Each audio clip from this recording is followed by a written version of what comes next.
Eu julgo o mau violonista aquele sujeito que não tem visão do todo, ele só tem visão da parte.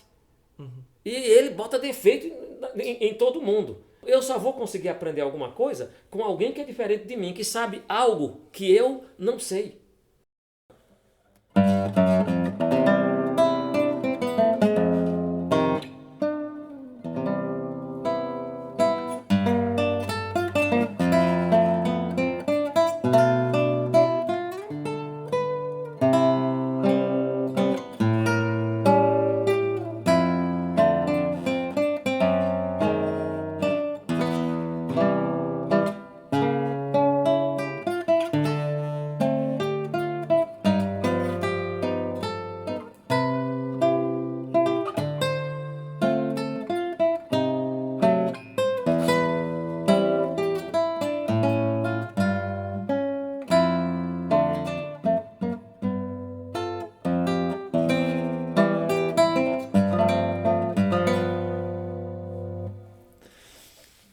Tudo bem, pessoal? O vídeo de hoje é um vídeo muito especial, um vídeo diferente, porque não é todo dia que a gente tem a oportunidade de entrevistar aquele que talvez seja um dos maiores compositores de violão da atualidade, e por que não de todos os tempos, que é o Araújo.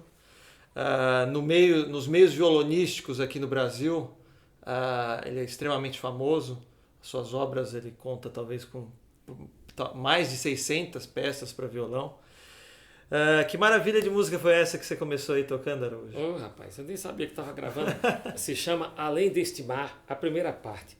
Olha, é dedicada a uma amiga minha, eu vou falar o nome dela aqui, porque realmente ela é uma grande compositora, uma grande cantora. Se chama Denise Beaupré, é esposa também de um grande compositor chamado Ricardo Beaupré.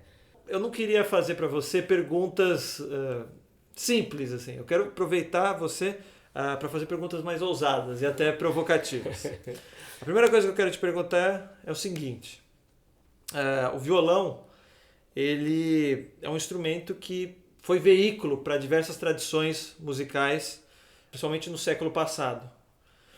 A gente pega, por exemplo, os ciganos na Europa inteira, indo até a Rússia, e da Rússia à Espanha, né? Pega um pedaço da Ásia, né? Os movimentos musicais, praticamente todos, né? Tem um toque do violão, e se a gente chegar combinando no flamenco, não existe flamenco sem violão. É lógico. Né? Não existe serenata sem violão também. Então, se a gente chega no Brasil, a gente tem serenata, bossa nova, samba. Falando dos Estados Unidos, a gente tem o blues, o country.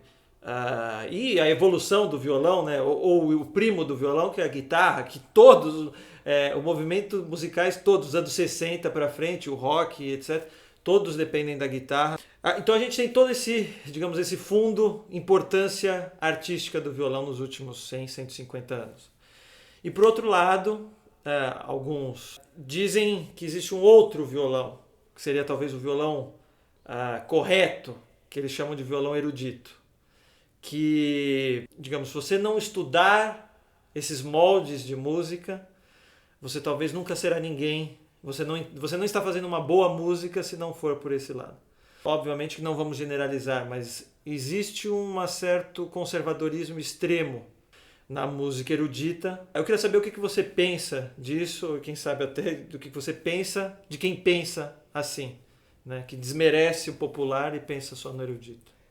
Para começo de assunto, nas mãos de um artista talentoso, não importa o estilo que ele toque. Nas mãos de quem tem talento, o popular passa a ser clássico. Então, eu acho o seguinte, quem pensa desta maneira, que só estudando erudito, vamos deixar claro, nós não estamos aqui dizendo que a pessoa não deve estudar. O conhecimento é sempre importante. O conhecimento sempre soma. Né? Então, deve estudar. Agora, ficar pensando desta maneira, que se não estudar erudito, não vai ser violonista ou não vai ser músico, isso aí é uma visão totalmente anacrônica. Eu não vejo dessa maneira. Eu vejo o violão como uma multiplicidade de linguagens. Agora, no século XXI, o violão só vai sobreviver aos tempos vindouros e só sobreviveu em tempos idos pela multiplicidade de linguagens. Então, nós temos que respeitar todas as linguagens do violão, porque todas elas vêm para somar. Se não vier para somar, vem para subtrair. Subtraindo, o que nós vamos ter? a exclusão do conhecimento, a exclusão do instrumento. Eu acho isso uma visão anacrônica, eu não penso dessa maneira e as novas gerações também não pensam. Até mesmo, Marcos, as pessoas que fazem erudito hoje, muitas pessoas já pensam de maneira diferente. Já dá para você conversar. Ora, isso não é problema, porque eu tive a mesma formação erudita que todos tiveram. Eu tive a mesma formação, eu tive a felicidade de ver outros estilos musicais, mas eu acho que não se deve pensar assim, tem que ver o violão com a visão mais global. E você tem uma frase que você fala que de todo movimento artístico, movimento musical. Para ter movimento musical é preciso ter duas coisas, tradição e cultura. Sem isso, nós teríamos modismo musical. Então, tradição e cultura é o DNA de qualquer movimento musical. Isto é uma coisa óbvia. Ora, por que o cartão de visita do Brasil é o samba? Porque tem uma tradição. Por que o movimento musical das serenatas elegeu o violão? Foi o primeiro movimento musical. Porque teve uma tradição, uma cultura que veio antes do violão estar no Brasil. As serenatas são do século XVIII, o violão só entra na história brasileira a partir do século XIX. Então, tradição e cultura é obrigatória para ter movimento musical. Se você pegar o que é dito às vezes, né, que com a questão da limpeza e a pureza do som, o que você tem a dizer com quem se preocupa demais com isso, ao invés de se preocupar com a música em si? Com estilo, Bom, Marcos, para começo de assunto, Marcos, eu acho que isso é puro preconceito. Isto é fora de propósito. Veja bem, há uma proposta estética em cada estilo musical. Você não vai tocar flamenco como você toca uma música renascentista, que é ridículo. E se você fizer o inverso, também é verdadeiro, é ridículo, simplesmente ridículo. Eu tocar uma música renascentista com um toque de flamenco ou botar um toque de música renascentista no flamenco, isso não existe. O que pode existir é uma influência, mas é uma questão de proposta estética. Nós temos que ver isto com muito cuidado. Com muito cuidado. Nós não podemos jamais fazer comparações e a questão de som sujo e som limpo, legal. Então eu vou tocar blues e vou tocar o blues assim? Não, eu tenho que fazer. É isso que é o som. A questão de sujeira, de som sujo, isso é um preconceito, isso é uma coisa fora de propósito. Tem que ver a proposta estética de cada estilo. Que a beleza da música reside exatamente nesta proposta estética e nesta tradição. Então eu acho que isso é puro preconceito. Hoje em dia isso está superado. Eu acho que a pessoa que pensa assim, ele vai ficar tocando para 10 pessoas e vai ficar tocando para a namorada dele quando vai num concerto. Porque o artista tem que ir aonde o povo está. E nós não podemos ver as coisas dessa maneira. Isso é puro preconceito. Não pode haver comparação entre uma coisa e outra. Seria a mesma coisa que você comparar Bach com Chopin. São dois caras de épocas completamente diferentes. Ou se não comparar Bach com Villa-Lobos. Não é porque um é mais genial do que o outro. Porque o outro é brasileiro, o outro lá que é europeu é genial. Isso aí é preconceito também. É coisa de colonizado. Mas veja só, é porque cada um tem a sua proposta estética, o seu momento. Então eu acho isso um puro preconceito. Não se pode comparar. E um contexto, né? Porque essa questão do contexto tem a ver não só em música, né? Quando a gente pega quadros. É vivência. Você comparar um Van Gogh com Michelangelo. Isso não existe. Não tem como você fazer essa comparação. Não tem. Porque comparar um samba com Beethoven. O que é isso? Porque não tem, porque você tem um contexto, você tem uma questão estética. Agora o que tem que... E aí você fala quem é melhor, Beethoven ou Nelson Cavaquinho? Nossa, isso aí não dá para você comparar. São extremos, são diametralmente opostos. Nelson Cavaquinho foi um dos grandes compositores brasileiros de samba, para quem não conhece, né? Nossa, só aquela frase, tira o seu sorriso do caminho que eu quero passar com a minha dor. Uma vez falaram pro Nelson Cavaquinho, você fez uma metáfora, Nelson, e Nelson era analfabeto, mas genial. O fato de ser analfabeto não tirou a genialidade dele. Ele disse, o que você falou aí? O cara disse, você fez uma metáfora. Ele disse, eu não sei o que você falou aí. Só que ele fez. E o que sabia o que era metáfora não fez. Então tem que respeitar o Nelson Cavaquinho. E deixa eu te perguntar uma outra coisa. Ainda nessa mesma linha. Existe música boa e música ruim? Arte boa ou arte ruim? Não, arte é arte. Veja bem, a arte ela tem toda uma proposta estética. Arte ruim não existe. Eu acho que existe arte boa. A arte ruim é meio paradoxal. Fazer arte é bom. não fazer que é ruim. Agora, a arte ser ruim ou boa é uma questão de talento, é uma questão de proposta estética. Porque tem a questão subjetiva. Você falar, não gosto de tal estilo, eu gosto. Sim, mas isso não quer dizer que se eu falar que eu não gosto de Bach, não significa que Bach é ruim. Eu apenas me identifico, isso é assim que eu acho que as pessoas... Eu vou me identificar mais com outro compositor, eu vou me identificar mais com o Villa-Lobos, eu vou me identificar mais com Radamés Átala, eu vou me identificar mais com Camargo Guarnieri, com Francisco Mignone, mas não é uma questão de identificação. Não significa que pelo fato de você não gostar, porque o gosto aí é subjetivo, é de cada um. Você pode não gostar, mas você não pode desvalorizar. Desvalorizar o cara que é genial e que já fez história. Isso seria o cara metido a Beethoven. Até eu fiz um choro com esse nome, metido a Beethoven, porque tem gente que se coloca numa posição de genialidade, né? Agora, mudando um pouco de assunto, Araújo. Com relação à composição, que talvez seja o assunto mais romântico que se fala quando se pensa num artista, assim. Como é que é o seu processo de composição? Olha, primeiro eu acho que o compositor tem que ter uma coisa: a intuição e o talento. São duas coisas intimamente ligadas.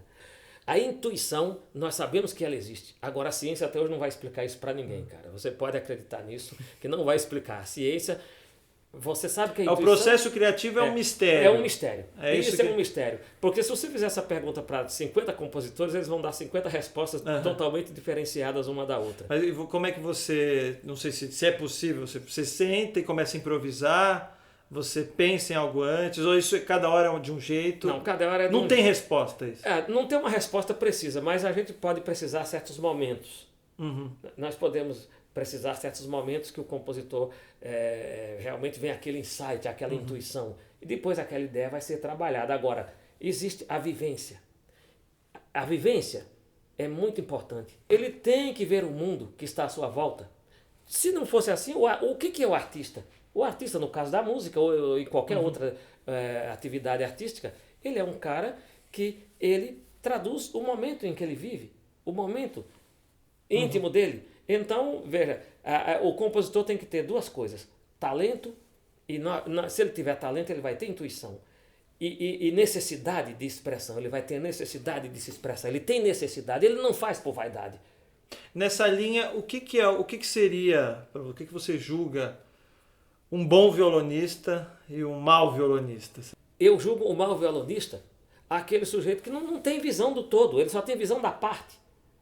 E ele bota defeito em todo mundo. Eu só vou conseguir aprender alguma coisa com alguém que é diferente de mim, que sabe algo que eu não sei. Então esse é o mau violonista. E o bom violonista é aquele que tem a mente aberta. O bom violonista atualmente é aquele que tem a mente aberta, é aquele que procura aprender com aquele que é diferente dele. Este vai ser um bom violonista, e se tiver talento vai ser um grande compositor, porque ele vai absorver no ambiente aquilo que de bom os outros fazem. Eu penso assim.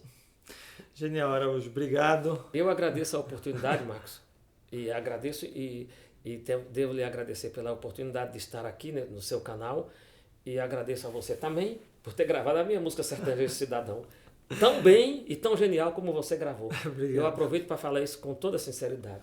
Obrigado. Então é isso aí, pessoal. Espero que vocês tenham gostado do vídeo. Ouçam com muito carinho. Compartilhe com os amigos que gostam de música.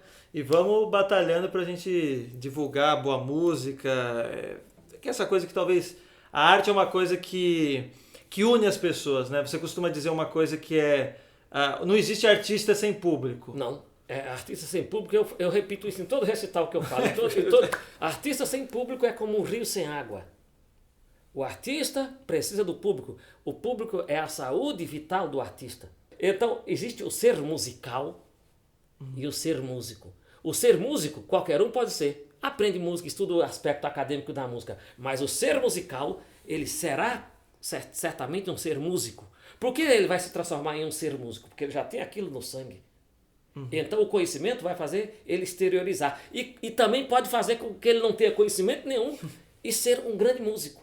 Tem que respeitar a arte. E os acadêmicos têm por obrigação, já que conhece o aspecto acadêmico, de respeitar esse que tem talento, mas que não tem estudo de música, que é o ser musical. Então vou dormir com essa daqui, com essa aula incrível. E a gente se vê nos próximos. Com certeza. Obrigado. Bom, vou para finalizar, Sim. que nem dizia o grande dramaturgo brasileiro, o Antônio Abujanra. Deixa eu te dar um abraço, que a única coisa de falsa nessa entrevista é o abraço. Muito obrigado, meu amigo. Muito obrigado.